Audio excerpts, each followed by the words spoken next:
खत्म नबुव्वत जिंदाबाद जिंदाबाद नारे खत्म नबुव्वत जिंदाबाद जिंदाबाद सब्बा नबिय्यत वक़्तुलू सब्बा नबिय्यत वक़्तुलू सब्बा नबिय्यत वक़्तुलू सब्बा नबिय्यत वक़्तुलू सब्बा नबिय्यत वक़्तुलू ताक़ा रसूल की है की सलाह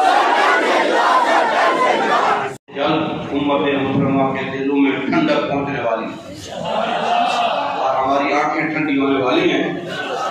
अभी नमाज के फौरन बाद अमीर बलोचिस्तान हज़रत अल्लामा मुफ्ती वज़ीर अहमद साहब कादरी दामद बरकातुहुल आलिया की क़ियादत में एक काफ़िला रवाना होगा और लखपत जेल की तरफ।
जिंदाबाद जिंदाबाद जिंदाबाद जिंदाबाद फक़्तुलूहु फक़्तुलूहु फक़्तुलूहु।